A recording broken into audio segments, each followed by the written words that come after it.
I never knew what I really wanted. But looking back, I can see it's all clear.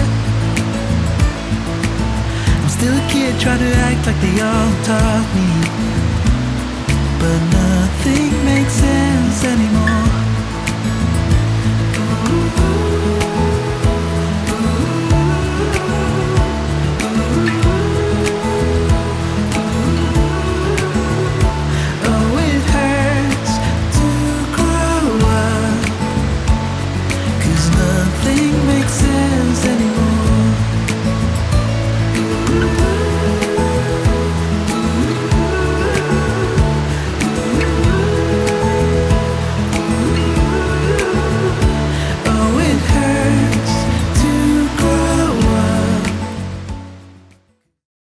Well, good morning. So this morning we've come up to Ashgill Force, which is about half an hour drive up the road from where I live.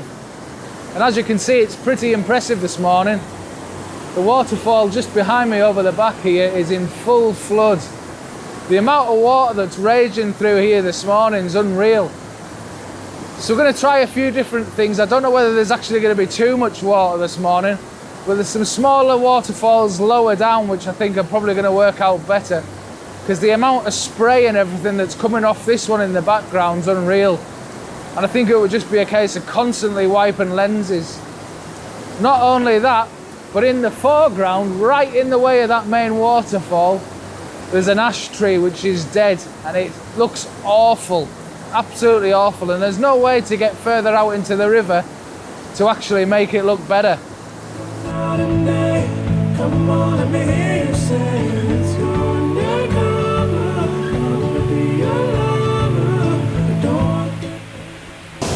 So I think the plan is here is just going to work our way slowly back upstream.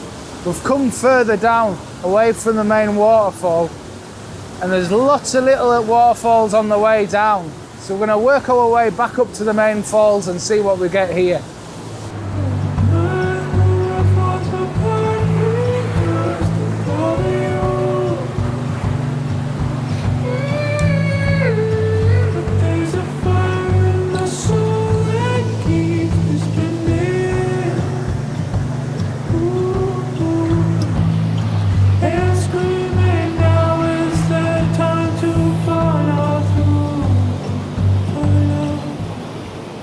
Now, even with this smaller waterfall down here, what I'm finding is I'm having to use the lens cloth and wipe the lens off all the time because it's just getting absolutely covered in spray. Now, what I'd like to do here is get closer to the water, but in this case, I'm a little distance back and already the lens is getting absolutely soaking. So what I might do is leave it towards the end of this part of the shoot and then move it in close and just try and get a quick shot. So the force of the water here is just absolutely unreal. So what I'm really trying to do is get a fast enough shutter speed that it's not just making it totally silky. And it's quite hard because we're getting kind of dappled light coming through and there's direct sunlight coming right on it. So all I'm using is a breakthrough photography circular polarizer, just as it is, nothing else. And I'm getting some really nice textures in the water from here. Around about 1/4 second seems to be about ideal. So I think we're about done with this one now. I think I've got some decent shots, and if I have, I'll put them up now.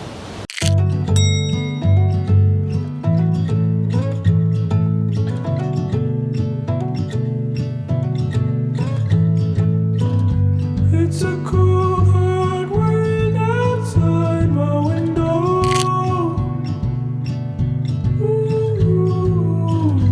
Where people don't know which way to go.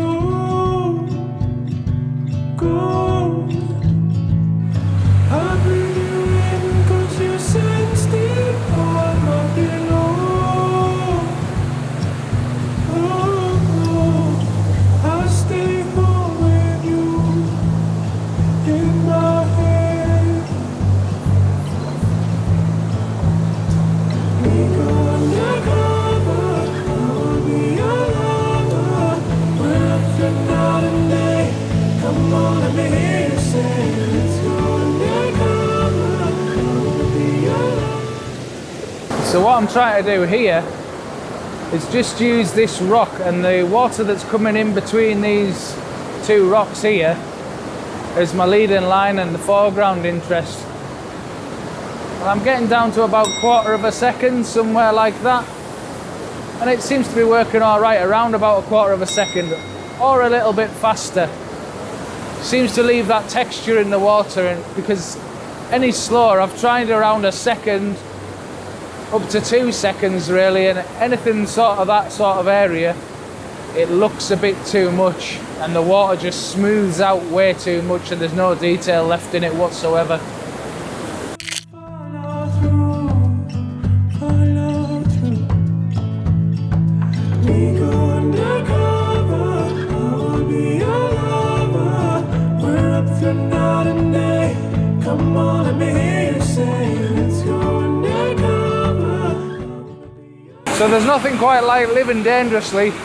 Don't try this at home, kids. Yeah, definitely don't try this, because that's the other side of the waterfall that was stood on.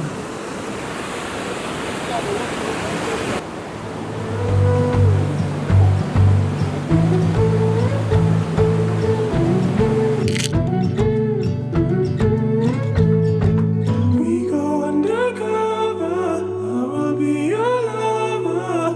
We're up through night and day. Come on, let me hear you say, let's go undercover. I wanna be your lover.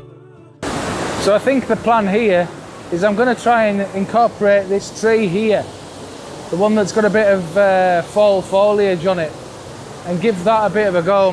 I might have to use it as more like an intimate scene, because there's a lot of dead ash trees around in the river, and they're not the best looking trees at all, just all dying off, and I think they're suffering from ash dieback, to be honest. Possibly could really do with removing from the place, but hey, got to work with what you got. So what I'll probably have to do is just focus on a smaller part of this scene down here and see what we get from that.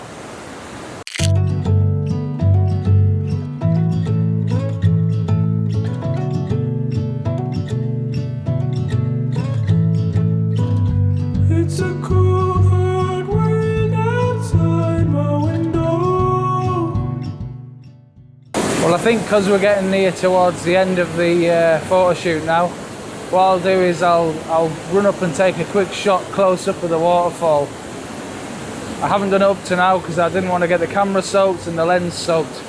So we'll run up and try it now and see how it comes out. Oh, I'll stay home with you in my head.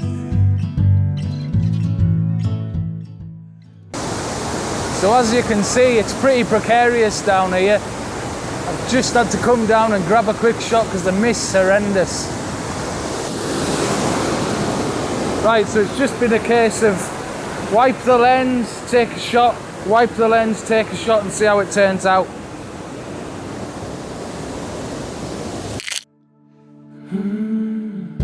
Is it real? Could this be a new beginning?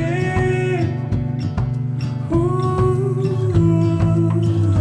my whole world falls apart with just. Well, if you've liked this week's video, please like and subscribe. Join me on Facebook at Paul Thomson Photography. Join me on Instagram at Paul Thomson Photography. And I'll see you again soon. Bye bye.